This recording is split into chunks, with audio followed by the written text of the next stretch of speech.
Okey, kita kembali lagi. Dan macam biasalah, bila bulan puasa dan raya dah dekat, satu perang besar dalam industri muzik kita pun meletus. Yap, perang merebut tahta lagu raya paling top untuk tahun 2026. Jom kita tengok siapa yang tengah leading dalam race yang cukup sengit ni. Jadi, soalan paling besarnya, apa sebenarnya formula untuk lagu raya jadi hit tahun ni? Adakah sebab nama artis tu sendiri dah cukup besar? Atau mungkin sebab lagu tu ada sentuhan nostalgia yang buat kita teringat zaman dulu? Atau lagu tu semata-mata catchy gila sampai tak boleh lupa? Jom kita bedah siasat satu-satu.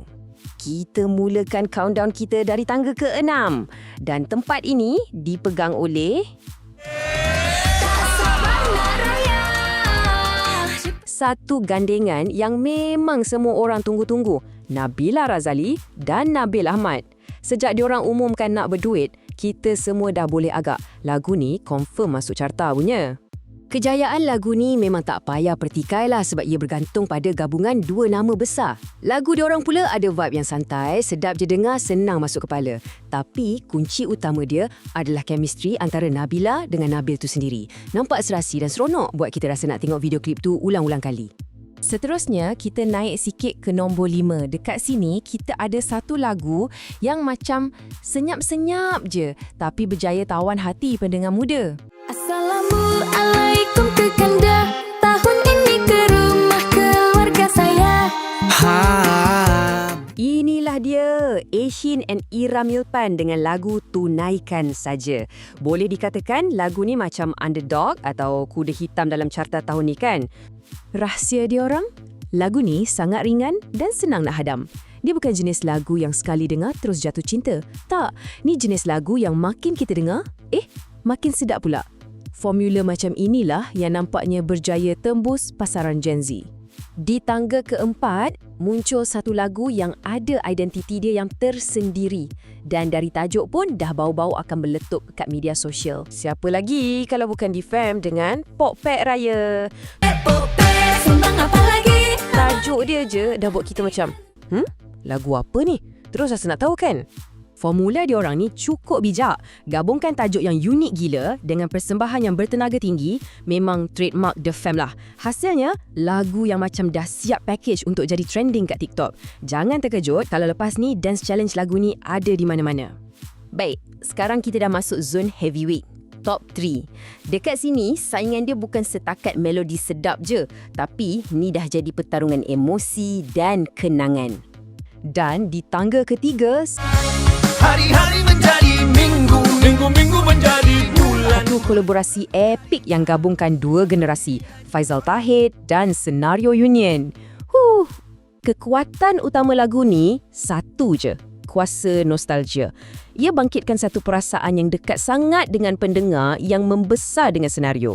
Lepas tu digabungkan pula dengan sentuhan muzik Faizal Tahir yang lebih moden. So, ia bukan sekadar lagu.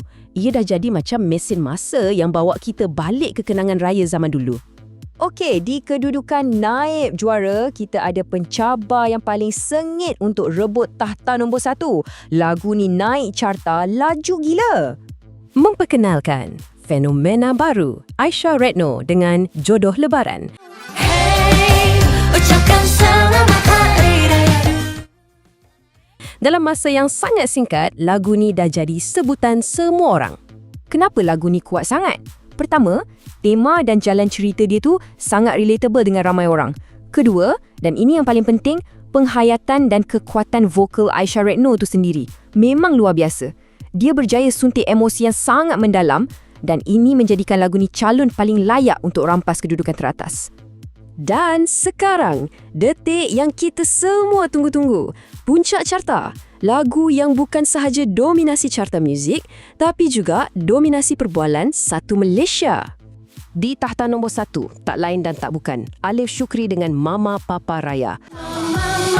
Mama, papa, Suka atau tidak, kita kena akui, lagu ni dah jadi satu fenomena. So, apa ramuan kejayaan dia? Ia macam satu perfect storm tau. Gabungan nama yang semua orang kenal, faktor sensasi yang sentiasa ikut dia dan yang paling utama, rasa ingin tahu orang ramai. Sama ada kita tonton sebab suka atau tonton sebab nak tahu apa lagi dibuat kali ni, satu view tetap dikira sebagai satu view. Dan angka inilah buktinya. Dalam masa yang sangat singkat, lagu ni dah cecah 3.4 juta tontonan. Satu angka yang gergasi. Dan buat masa sekarang ni, ia meletakkan dia jauh di hadapan pesaing-pesaing yang lain. Jadi, inilah rumusan peperangan kita setakat ni. Jelas sangat kan? Nak menang tahun ni, melodi yang sedap semata-mata tak cukup. Setiap lagu guna strategi yang berbeza. Ada yang guna kuasa nama besar, ada yang target Gen Z, ada yang kejar potensi viral, ada yang main dengan nostalgia, ada yang tunjuk kekuatan vokal dan emosi, dan ada yang guna kuasa sensasi. Tapi, carta ni semua hanyalah angka. Pemenang yang sebenar ditentukan oleh telinga pendengar. Jadi, kami nak serahkan soalan ni pada korang semua. Antara 6 lagu ni, yang mana satu juara di hati korang? Yang mana satu akan on repeat dalam playlist raya korang nanti? Fikir-fikirkan dan selamat Hari Raya.